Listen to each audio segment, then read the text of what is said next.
Hello, my name is Wes Dawson. Welcome back to another episode of Gabagool 8, the #1 trending podcast at gabagool8.podbean.com.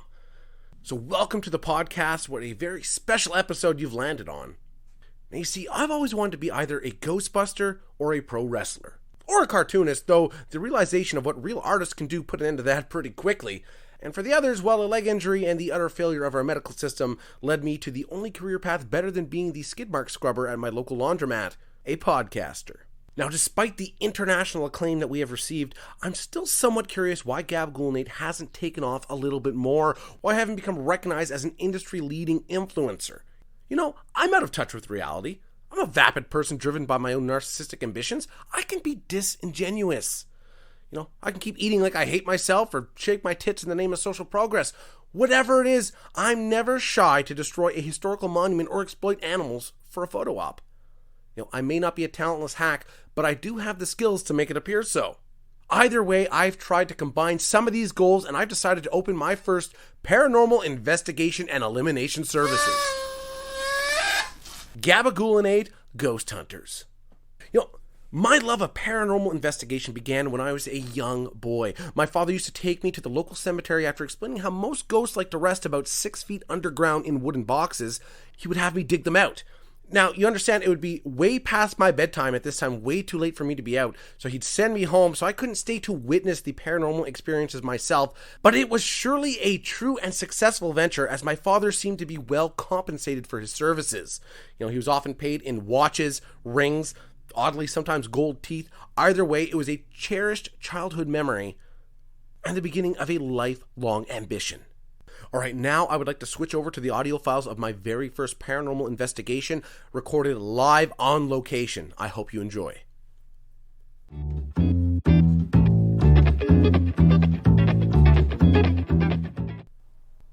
Okay, so we are here at one of the arguably most haunted houses, well, within walking distance. Honestly, I didn't want to take my car out at this time, so, you know, but it's pretty spooky, let me tell you. So I've set up a series of elaborate experiments to try and prove the very theory I know to be fact, the existence of ghosts, okay? So on the second floor of this abandoned house, I left a beach ball in the westernmost bedroom, where I believe there to be a haunting of the spirit of a young girl. I have no way to verify this, but this is what I truly sense. So I set up some proximity sensors, I put up some cameras, infrared. Within minutes, these sensors went off like crazy, okay? I went back to check the footage. The ball had rolled across the floor at easily 10 feet. Now, granted, all the windows have been smashed out of this home by now, and it's slightly shifted to one side, but this is undeniable evidence of ghosts and paranormal phenomenon. So another experiment I tried was before actually entering this haunted edifice. I left some random scraps of raw meat in the woods, as this is a great way to attract certain types of poltergeists and demonic spirits. Now, after I returned a few hours later, the meat was gone. Some chewed up remains, little bits here and there, but as a whole it was missing. Proof that some kind of ghost or some kind of demon had come to take it away. Wow, this is truly one of the most frightening experiences of my life. So now it's been quiet for a few hours. We're going to check back in if I see any more strange activity. If you want to know how unnerving this haunted house is, I can tell you my pens have gained a solid 1 pound from the swamp that's developing back there, okay? Wait, do you smell something? Okay, I swear I heard a strange noise down that hallway. Shh, wait a minute, who am I shushing? There is an abnormal, strange coolness to this home. You can feel how cold the air is the second you walk in. You know, some would attribute this to the fact that it's approximately 2 a.m. in rural Quebec in late September, but I think it's a telltale sign of an apparition or spiritual entity. Okay, guys, I will continue to patrol this area, and if I see any more sightings or experience any more activity, I will be sure to report it in the episode's conclusion a bit later on.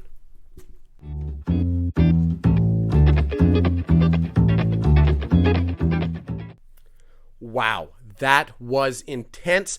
I don't know what more proof skeptics need, but I am happy to provide it. So moving on to a fan favorite and relatively new segment, Hard Facts. Ghosts are real. You know, the last time I spoke to my strange lover Julie, I felt a strange presence in my bedroom. As I awoke the next day, my bed was full of ectoplasm, a sure sign of the proof of a ghost. So for this week's expert panel member, we're not actually going to be calling anyone. I actually purchased what's known as a spirit box to help with tracking some of the spiritual activity.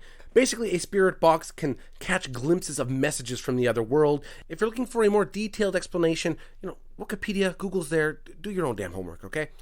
So allow me to play an excerpt of what I picked up.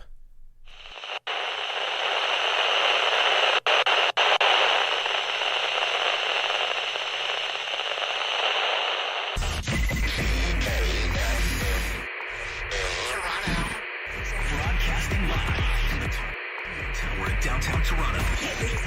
It's music station. Virgin Radio. Okay, wait, did a ghost just call me a virgin? It's one thing for my mother to poke fun of me, but for someone from the afterlife, that's just rude. Moving on to good bad. A good, providing hard evidence of the existence of ghosts. The bad, skeptics who will deny no matter the level of empirical data and peer-reviewed studies. They insist I do my own research and that I am a sheep. No, I'm a ghost hunter. Now, ironically, for an industry without very much to show for it, ghost hunting is a very expensive endeavor. So in order to start my new business venture, we had to take on some new sponsors for Gabagool and 8. I have yet to hear of them. I have the copy in front of me, and it is my honor and privilege to introduce them to you. Okay, so the first is the Wright Brothers of Southern Power. Okay, that's interesting. A community group of like-minded libertarians who believe in a pure and devout populace for North America. Segregation, power of the state, and pure bloodlines.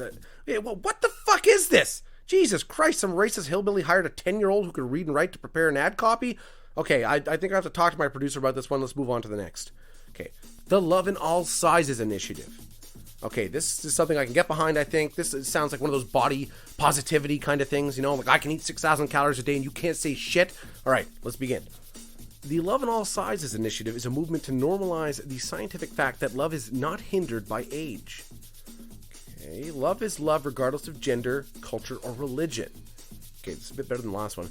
The biggest social obstacle is the idea that an adult cannot have a healthy relationship with a What in the sweet fuck is going on? Okay, I need some clarifications from my producer. Give me 2 seconds.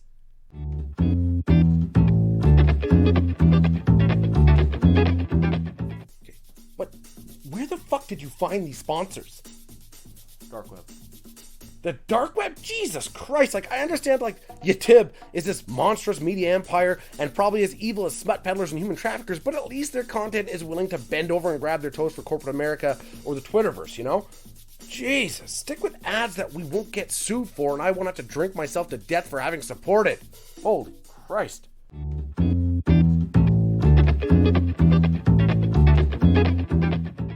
All right, sorry, we're back. Please disregard those two sponsors. Obviously, we're dropping them from the show. Jesus Christ. Okay, let's move on to Shoot or Pistol Whip. An easy shoot, my producer, for his highly questionable decision-making for the sponsors that he had acquired. All right, so my closing statement is, to all those saying ghosts aren't real or my findings are not conclusive, I say it is because of people like you the world is in the state it's in. Your skepticism, thorough investigation, and involvement in important matters outside striving for social clout is deplorable. My body, my choice, my body, my beliefs, all right? Unless you are a certifiable expert in your field like myself, your opinions hold no weight. Dum-dums who gleaned over 2 Vice articles or scrolled through a Jubilee video have not earned some right where you can now lecture others on your topic du jour. Either way, thank you for joining us on this new adventure. I'm looking forward to doing this again, maybe even turning this into a recurring series. So upcoming for next week. Well, you see, the Gabagool and 8 Ghost Hunters episode has sparked the idea of our very first Halloween episode. Yes, we will talk the origins of Halloween, DIY vandalism tips, and great hacks for your household.